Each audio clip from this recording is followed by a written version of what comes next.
Let me start by congratulating you all, assuming as I do that you participated in elections, some of you, and that you are elected, and also aware that some of you have been appointed to serve as ministers in the new administration. Congratulations. And also permit me to thank the Office of the Prime Minister for inviting me to share my thoughts with you on a subject that I think is very important, not only to the federal government of Ethiopia, but to the people of Ethiopia and by extension, the continent of Africa. My presentation has been summarized in writing and will be available for your reference later. Let me start by saying that the subject of Pan-Africanism is one that remains as important today as it was, in my view, many years ago. Those of you who are familiar with the struggle for Pan-Africanism will remember its story, particularly through the activities of Africans in the diaspora. You'll particularly remember that prior to the much more famous meeting held in 1945 in Manchester in the United Kingdom,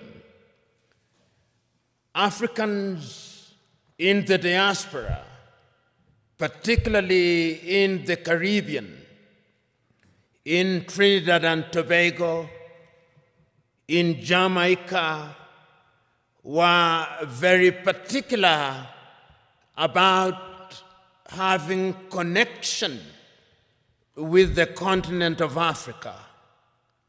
You'll remember that they had many meetings, and you'll be familiar with some of the names, such as Sylvester Williams from Trinidad and Tobago, such as Marcus Garvey, and his call for Africans to go back to the mother continent. And you will also remember African Americans such as W.B.E. Du Bois, who was very active in the process of liberating the African Americans from the clutches of slavery and discrimination, and who also played a very critical part in the struggle for decolonization, culminating in the 1945 meeting, which for the first time was attended by Africans who later played a critical role in the struggle for decolonization. Of course, Ethiopia does stand out to the extent that it was never successfully colonized. There was limited occupation, and you are familiar with that history. Therefore, it is not mine to educate you on your own history, but you are familiar with it. But it must concern us, particularly at this time, and I hope during this conversation I'll be able to demonstrate why, in order for us to understand the present, we must understand the past, which will also enable us to have a glimpse on what the future holds. And one of the speeches which is seldom referred to is a speech that was delivered in the year 1906 in the month of April by a South African called Pixley Kaisaka Seme. And it is instructive that Pixley Kaisaka Seme was the first president of the African National Congress when it was founded in 1912. When Pixley Kaisaka Seme delivered that speech as a student at the University of Columbia, his title was The Regeneration of Africa. And what he was talking about at that time was an Africa that had borne the brunt of slavery and was laboring under the pain of colonization. Pixley Kaisaka Seme reminded his audience on that day that when the European powers assembled in Berlin in 1884 through to 1885, they agreed to divide Africa into spheres of influence for purposes of exploitation, so that the Germans had their share. If you remember, the Germans were present in what we now call Namibia. They were present in what we now call Benin, but was then known as Dahomey.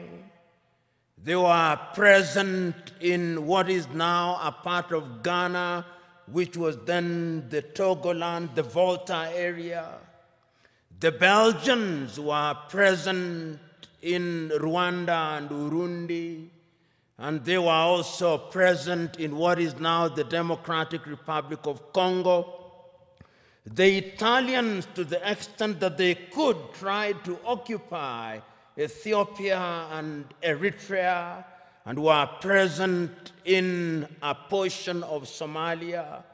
The British were present, of course, in Uganda, in Kenya, in Nyasaland, in Rhodesia, and in Nigeria, and in many other places. The French, of course, were also present. And all these powers, even the Spaniards, were present in Equatorial Guinea, as were the Portuguese. And the whole idea was to use the resources, both natural and human, of the African continent, so that the partition of Africa was one that was designed to benefit the European powers. The partition was arbitrary. If you look at the nation states that we now have, or is it states that we now have with many nations in them, every other African country that we are talking about now is struggling to be a state. All of them, without exception, all of them. And this is what Pixley Kaisaka Seme was saying. How will we regenerate this continent? And it's instructive that he was talking at a time when the entire continent of Africa was under colonization, excluding Liberia and Ethiopia, all of them. And therefore, when in 1945, Africans were represented in Manchester, Kwame Nkrumah was present at that meeting, Marcus Garvey was present at that meeting, Jomo Kenyatta was present at that meeting, Obafemi Awolowo was present at that meeting. The drive was to decolonize Africa. And one of the things that amazes me is that at that time, these individuals did not have the internet, they did not have WhatsApp, they did not have the kind of communication that we have now. But it is amazing at how they were communicating. Even air transport was not as it is now. I was just recently reading the activities of one of the greatest Africans who, in my view, ever lived, and whom many people do not know about. The great Ghanaian James Emmons Kwegyir Agri, normally referred to as Agri of Africa, and how he traveled from the United States and went to many countries in Africa, traveling by sea and talking about why Africa should be united. And that was Pan-Africanism, the Pan-African spirit at that time. Of course, we then went into the era of decolonization. And the spirit again was one which was consistent. You had people from the Caribbean participating in the struggle in that regard. You have people like W.B. Du Bois saying that Africa must be free. A little later, people like Martin Luther King Jr., and people like Malcolm X, talking of George Padmore, talking about how Africa should be liberated and we should work with people in the diaspora. And then the agitation was there that we must regain our independence. And famously in 1949, Ghana's Kwame Nkrumah is saying, "Seek ye first the political kingdom, and the rest will be given unto you." And I dare say that the rest has never been given to us. And even if it is coming too slowly. But it is instructive that at that time, the spirit was about the continent of Africa. We were conscious, the leaders were conscious,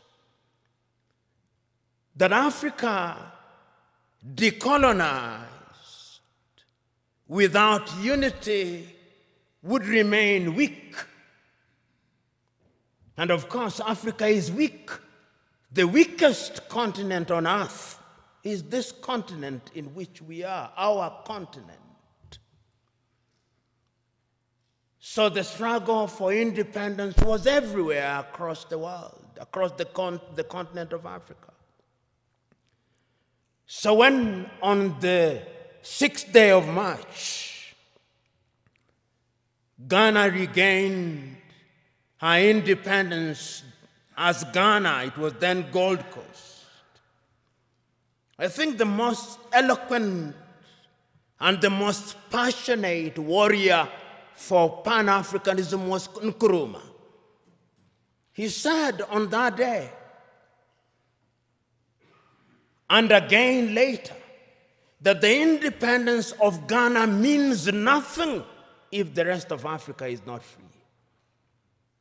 And he meant it, because when Ghana regained independence in 1957,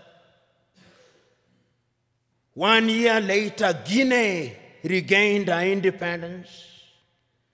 A year later, the French Sudan, or what we now call Mali, regained her independence. They signed a pact to create what they call the African Union. They thought at that time that that would be Africa in her embryonic days. And they invited Patrice Emery Lumumba in 1961, but of course Emery Lumumba was then assassinated in the month of January 1961. And he won. This is one of the things that always stands out in my mind. That Nkrumah, of all leaders at that time, was able to see that if we were not united, we would go nowhere. So in 1958, he summons a meeting in Accra, Ghana, of the then independent African countries and tells them, if we don't unite now, The neo-colonialist is going to ensure that we remain disunited and we remain small, and they are going to ensure that the neo-colonial project continues.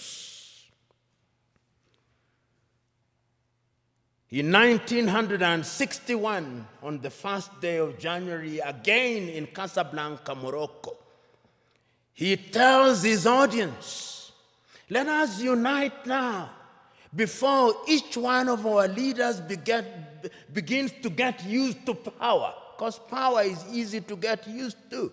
You who have been elected will know. Once you become a minister and you become used to people saluting you and opening your doors, if it happens for 1 month, you will find it very difficult if you lose your ministerial position when there is nobody to salute you and to open your doors. That is how attractive power can be. And he warned the people then. But the colonial project was alive and well, because as they were meeting in Casablanca, Morocco, there was another group that was meeting in Monrovia in Liberia. That is how Africa started splitting, creating two groups, the Casablanca group and the Monrovia group. The Casablanca group, which comprised, I think, famously, Kwame Nkrumah was there from Ghana, Gamal Abdel Nasser was there from Egypt, Ahmed Ben Bella was there from Algeria, Modibo Keita was there from Mali. They took the view, unite now. The Monrovia group, comprised of William Tubman at that time. Emperor Haile Selassie was also in the Monrovia group. Mwalimu Kambarage Nyerere was in the Monrovia group. They took the view, we want to unite, but gradually. Let it be gradual.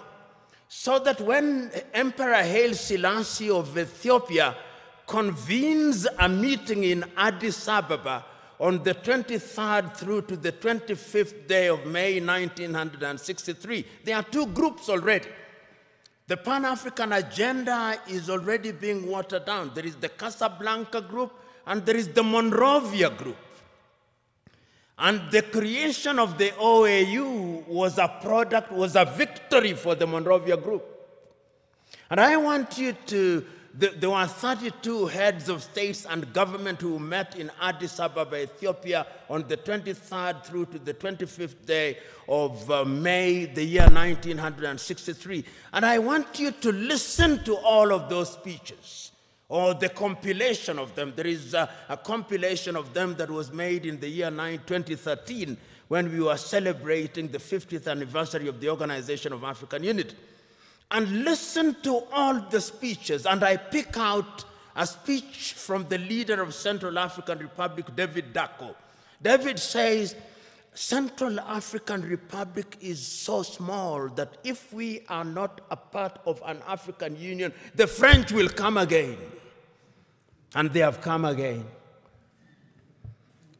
Mwalimu Nyerere of Tanzania says, we are not here in order to remind ourselves of how important unity is.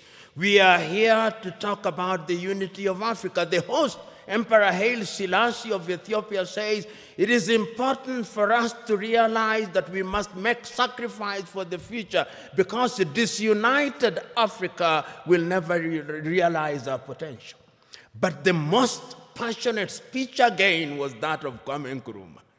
He tells them, let us not leave here without one government, without one army, without one currency, and without having chosen a capital. And I propose that the capital of the new Africa either be located in Bangui in Central African Republic, or Leopoldville, now Kinshasa, in the Democratic Republic of Congo. But I'm open to any other suggestion. And let us leave here once we have put together a council of foreign ministers in order to begin to work towards an African Union. That is Kwame Nkrumah. Nobody listened to him. We ended up with the OAU. And the story of the OAU can be told and retold. Some say that it was a toothless bulldog. Others say that it was not even a dog. But whatever it was, it cannot be denied that it made a contribution to the process of decolonization of the continent in many ways, complete with the establishment of the liberation unit of it, which was headquartered in Dar es Salaam in the United Republic of Tanzania, which was spearheaded the decolonization of quite a number of countries at that time. But the point that I'm making is that the Pan-African spirit at that time was about a united Africa. Because you will remember at that time that France never wanted to leave and has never left. It is always instructive that when the French left, they formed an organization called Organization for French-Speaking Countries. The British also created their own Commonwealth of independent nations. But what is instructive is that the Queen is always the head of those independent nations. I've never understood that. Perhaps the presidents do. The Portuguese, of course, you know, never left easily. Until 1980, when I was an adult, they were still fighting in Mozambique, in Cape Verde, in Guinea-Bissau, in Angola, and in Mozambique. The apartheid regime, of course, only left in 1994, and I wonder whether they have left. That is Africa for you. So that the fears of Kwame Nkrumah that if you are not united, we would have problems, started haunting us. He said that if we are not united in the Pan-African spirit, what is going to happen is that the imperialist is going to control us. They are going to emphasize our ethnic differences. And they are going to ensure that we begin fighting amongst one another. And as we do so, they are going to exploit us. And they started. In January 1961, they assassinated Patrice Emery Lumumba, and Congo has never been the same again. In 1963, they assassinated Sylvanus Olympio in Togo, and Togo has never been the same again.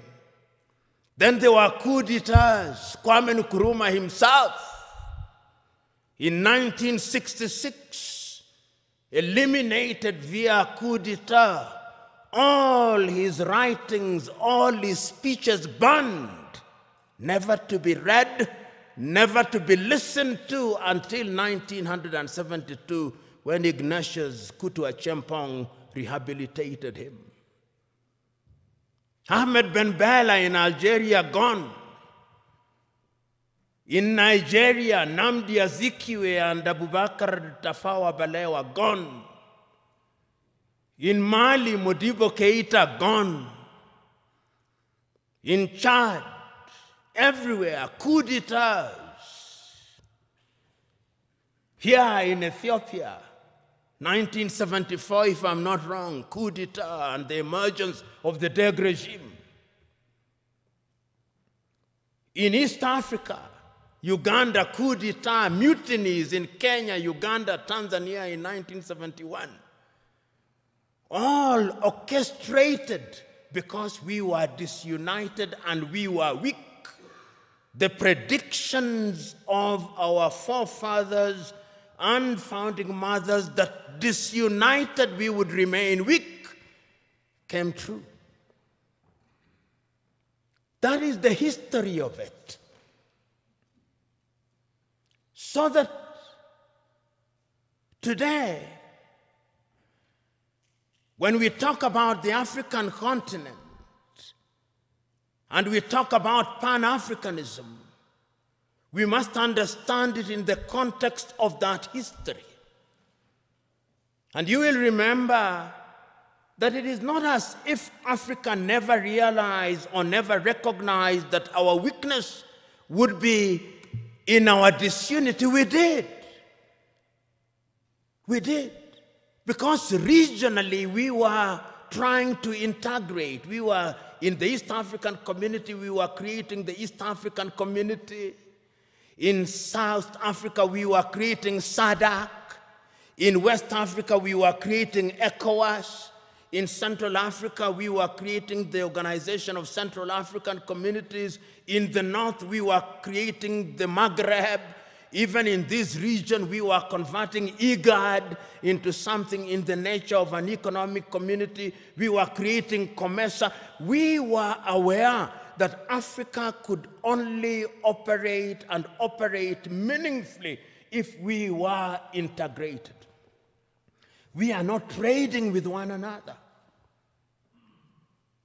Intra-African trade is not anything beyond 15%, the lowest anywhere in the world. If you look at all our sectors and look at them, look at our agriculture, almost all African countries are net food importers. There is not a single African country that is in meaningful technology. Not a single African country produces a mobile phone. Yet the single most important ingredient in mobile telephony is to be found in the Democratic Republic of Congo. Not a single African country produces a car other than assembling completely knocked down kits. There is no meaningful production of pharmaceutical products in Africa. And if there was any doubt, COVID exposed it. All African countries, the 55 of them, are waiting to either receive Sinovac from China, Sputnik from Russia, AstraZeneca, Johnson or Moderna. And we don't even know what they are because our bureaus of standardization don't know. If you ask the Ethiopian Bureau of Standards what they are asking us to be injected with, they do not know. They just believe it is a vaccine because the Americans have said so or because the Chinese have said so. Africa is weak. So that even this magnificent edifice, I suspect, has not been erected by Ethiopian engineers. When I see the signage in Chinese, I suspect it is the Chinese. That is how weak we are. That is the reality of our mother continent. It is because we are politically weak, we are economically weak, socially we are disorganized, culturally and spiritually we are confused. That is the continent in which we are today. And the question, therefore, what would we do continentally in terms of trade? In 1980, under the Lagos Plan of Action, and some of you have been ambassadors, some of you are now serving cabinet ministers, you will grapple with this on a daily basis. Under the Lagos Plan of Action, Africa sat down in Lagos and said, we are going to improve trade amongst ourselves. 1980, Lagos Plan of Action. Did we do it? No, we did not do it. We did not do it because the European Union was instead engaging us under the African Caribbean, the Lomé Convention of 1975, or the Cotonou Convention of 2000. Africa remains the only continent which is described as Anglophone. So in Kenya or Uganda, where possibly only 20% speak the English language, we are Anglophone.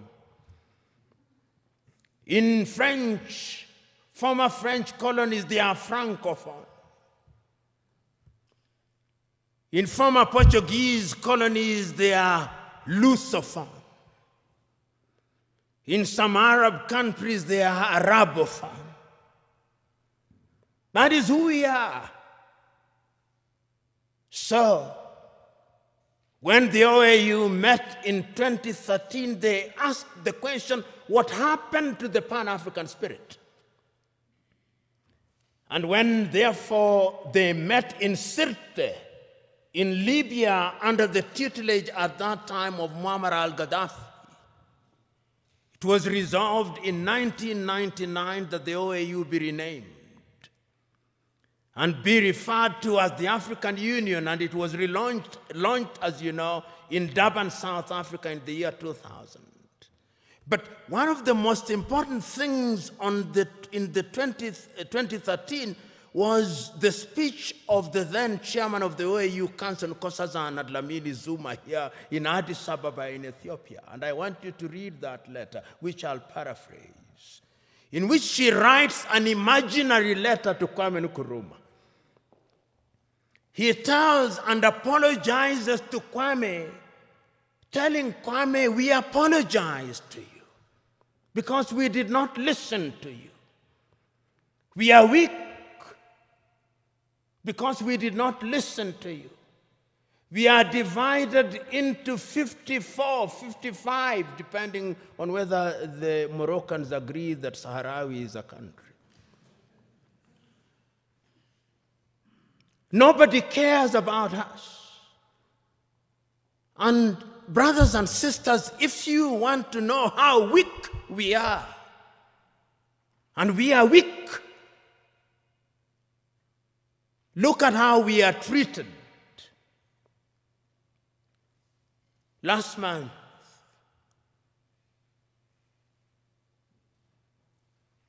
the world met in New York. The General Assembly. When African heads of states and government are speaking, the hall is empty. Nobody bothers because they are saying nothing. And even if they are saying something, it is something that can be ignored. Compare when an African head of state and government is speaking and when the Prime Minister of Little Israel is speaking. They will listen because we are weak and disunited.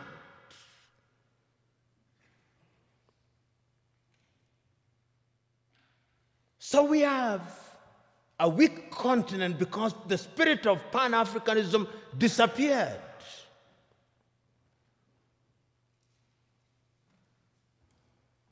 So the question that we can ask, what is the state of Pan-Africanism as we speak today? The African Union, which is weak,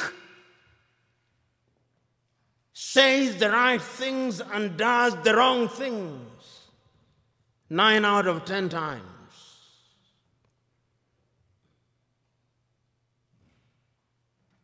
And what are the critical areas in which we are weak? We are weak politically because nobody listens to us. On the 3rd day of March, 1900, on the 6th day of March, 1997, Mwalimu Julius Kambarage of Tanzania, speaking in Accra, Ghana, on the occasion of the 40th anniversary of the independence of Ghana, said, the speech is entitled, "We Unite or We Perish." And Mwalimu says, I want to apologize to Kwame Nkrumah. Those of us who believed in gradualism were wrong. Nkrumah was right. But Nkrumah also did not appreciate the level of suspicion that existed amongst the leaders at that time. Our generation, he says, fought for the liberation of Africa It is the duty of the new generation to carry the torch forward, he says in his plea. He says that I do not believe that the tribe can be the basis of mobilization in Africa. And he said that as I travel along across the world, people do not care about our Tanzanianness or our Ghanaianness or our Kenyanness or our Ethiopianness. In their eyes, we are all Africans. And perhaps that is what we should use as the building block in order to talk about African unity. But we are not being naive about that unity. Because sometimes when we talk about Pan-Africanism and about African unity, people think we are being too simplistic about it. No, it is not being simplistic and being naive. It is recognizing that as long as we remain the way we are, then Africa in the next 25 years will be recolonized. You know, what is the state of Africa as I speak now? What is the state of your continent as we speak now? Because of our disunity. Because when we are disunited, then it is good for Europe and America. Look at the state of your continent as I speak. Conflicts of one kind or another. I'll name the countries just for you to know how bad it is, because that is how it is. Go to northern Mozambique. The gas that is there cannot be produced because there is conflict. Northern Mozambique. Go to Somalia. Conflict. Here in your motherland, conflict. Go to South Sudan, conflict. Go to Sudan, conflict. Go to Libya, conflict. Go to Central African Republic, conflict. Go to the Democratic Republic of Congo, conflict. Go to Burkina Faso, conflict. Go to Mali, conflict. Go to Chad, conflict. Go to Niger, conflict. Go to Cameroon, conflict. Go to Nigeria, conflict. Do I go on? That is the state of the continent. So that even when we talk about intercontinental trade, you tell me, can you drive from Addis Ababa to Dakar in Senegal?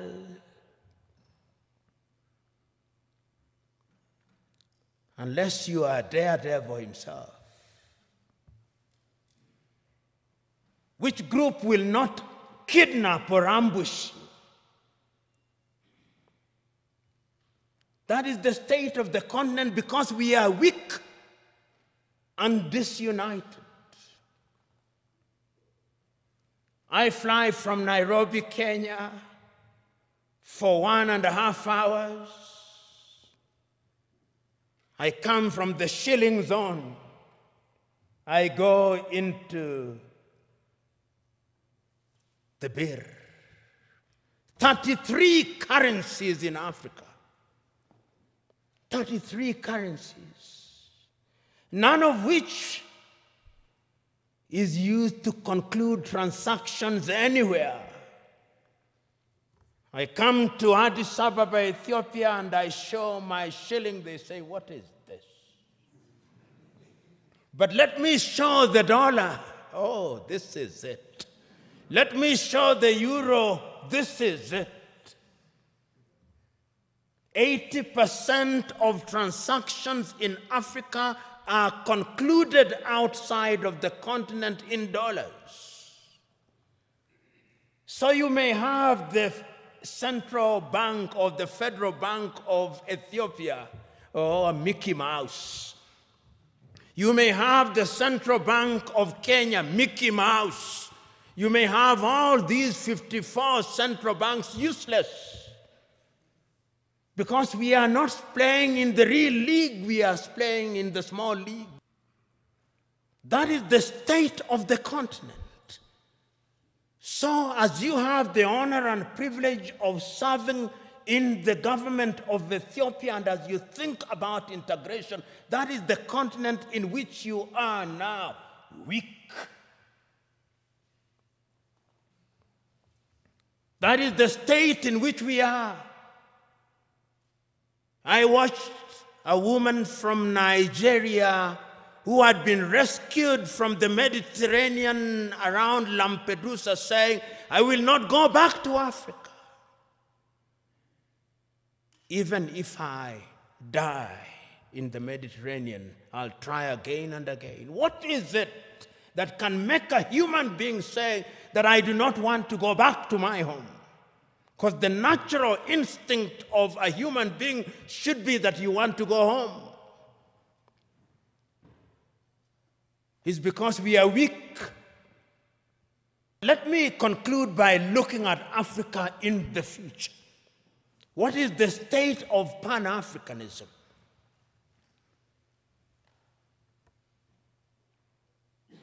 Africa finds herself in a very difficult situation. What Nkrumah feared. Today, many African leaders have gotten used to the trappings of power. And those who speak about power, right? Power corrupts, and absolute power corrupts absolutely. I remember in 1997,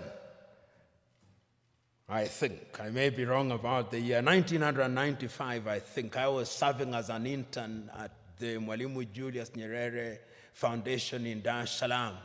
And I had the privilege and honor of driving with Mwalimu Nyerere in Dar es Salaam. And he had only one guard and a driver. And he stopped at the few traffic lights and only moved when the traffic lights moved. And I asked him, Mwalimu, how did you leave power? He said, oh, when I said I wanted to leave office, there was no shortage of people telling me, don't leave us as orphans. It is very rare to find those in positions of leadership in Africa today who would willingly leave office. Power in Africa is now sought by hook and crook and retained by hook and crook. Because the trappings of power are good. And permit me, when I am gone, even if I irritate you, in fact, perhaps my intention is to irritate you, so that you reflect upon what I'm going to say. And this is a personal thing. I'll give you an example. When I was appointed as the director of the Anti-Corruption Commission, I drove in the morning in my car with my driver. In the evening when I was leaving, there were 3 cars. Mine, what was allocated to me, and another one in front, and another one behind me, and 12 individuals. And I asked, who are these fellows? He said, these are your security. I said, I don't need my security. I don't need 2 cars, I only need 1 car. Because this thing you call security, this is spectacle. And throughout the period that I served, I had only 1 security and 1 car. And I say this because it is in the nature of power to make you use to things that you don't need. And once you get used to them, then without them, you feel empty and lonely. And you will find them. You'll be told, and many of you will love them. They are good. When doors are open for you, they are good. When you occupy front seats, it is good. When you address Your Excellency, it is good. When you eat the best food, it is good. When you have security, it is good. But it can also dehumanize you. It can also monsterize you. I am asking you today that part of the problem of Africa is that we found human beings and we monsterized them. Writing in 1983, Nigeria's Chinua Achebe writes in a book which I commend to you, The Trouble with Nigeria, which could as well be the trouble with Africa. He says, the trouble with Nigeria is simply and squarely a problem of leadership. As we look at Africa today, I hope that this administration, which has now committed itself to the Pan-African movement, will think in that direction. And this brings me to what I think should be contemporary Pan-Africanism. If you look at the Treaty of the East African Community, the Treaty of the East African Community says that there shall first be a common market, then a common currency, and political federation, which ought to have happened in the year 2010. East Africa Community should have had its first president in 2010. That is now 21 years, 10 years later, there is no such thing. In ECOWAS, it ought to have been the same. In SADC, it ought to have been the same. I hope that with your population of 120 million, because Ethiopia is an economic powerhouse potentially. Potentially. You know, Pan-Africanism, the new Pan-Africanism must have an economic component of it. That is how I understand Africa Agenda 2063. Africa Agenda 2063 says that by the year 2063, Africa will have pulled up her people into a middle-level economy on 7 pillars, economically, politically, and otherwise. And the Africa Continental Free Trade Area suggests to me that we'll have broken all the tariff and non-tariff barriers. Will we be able to achieve those in the spirit of new Pan-Africanism? Will we have one currency? Will we have one passport? We have already said so under the Kigali Agreement that we are going to have one passport. Will we have one telephone code? We have 55 telephone codes. You move from Nairobi 254, you come here, you have another one, you go to Eritrea, you have another one. There is no connectivity in the 21st century. How can you be taken seriously? Those of you in the United States of America, you fly from Boston, Massachusetts to San Francisco in the West, 6 hours, 40 minutes, the code is 1. The tariff is 1. The COVID test is 1. I moved from Nairobi to Addis Ababa, COVID test. If I don't travel this evening, I'll be subjected to another COVID test. I go to Tanzania, COVID test. Uganda, COVID test. Your nose will begin debating with you. In the United States of America, you take one COVID test from Miami and you don't take it as you go to St. Louis in Missouri. I'm talking about very practical things. I come here and I have to go through an immigration. My passport has to be stamped. Somebody in the United States of America does not have to do that. Somebody in the European Union across 27 countries does not have to do that.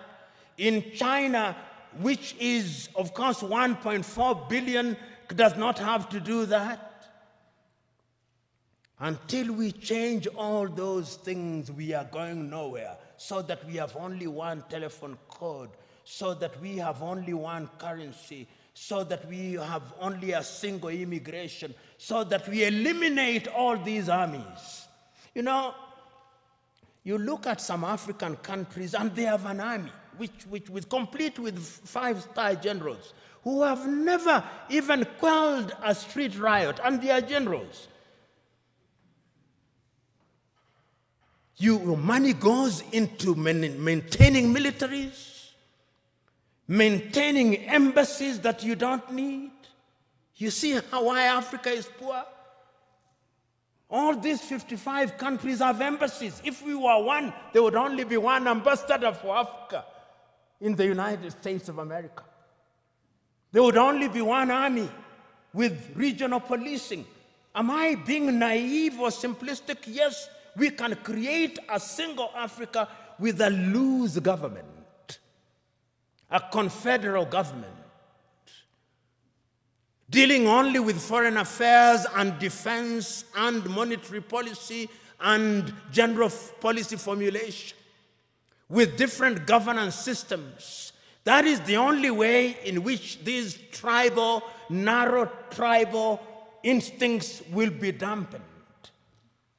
But as long as, and now I want to conclude, if we only see Pan-Africanism as sentimentalism, as a romantic idea about which we debate, and we remain as we are, then this is the Africa that I see. This is the Africa that I see in 25 years' time. Many Africans, either legally or otherwise, will break into different autonomous countries. Many of them. We'll have more than 100 countries in Africa, each claiming self-determination, and is already beginning to happen.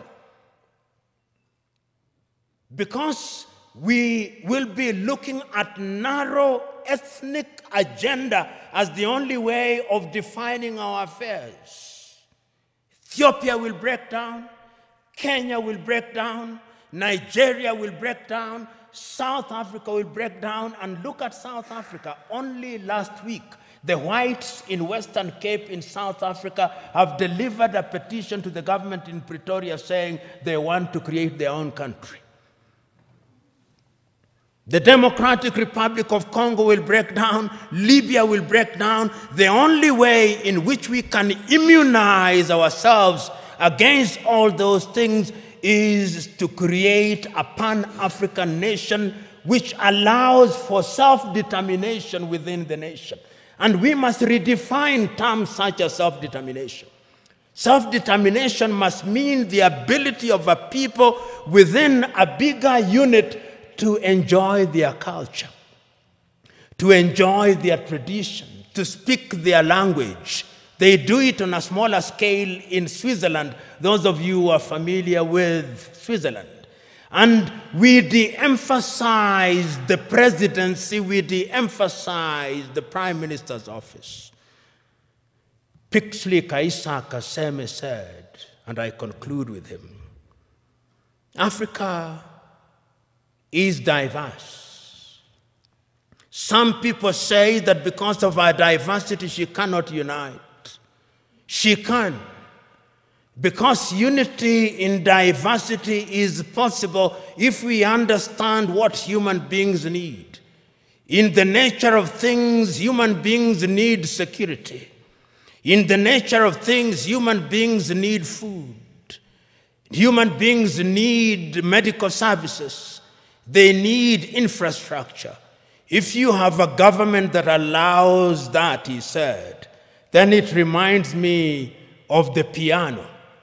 If you press the black button of the piano, it produces some sound. If you press the white one, it produces some sound. But if you press both the black and the white, it produces melodious music. And I think that the new Pan-Africanism must look to that. And you who have the honor and privilege of thinking and working in government, it is your duty to start that journey. It is not going to be easy, but it is an intergenerational journey. Play your part, for it can be done, and it must be done.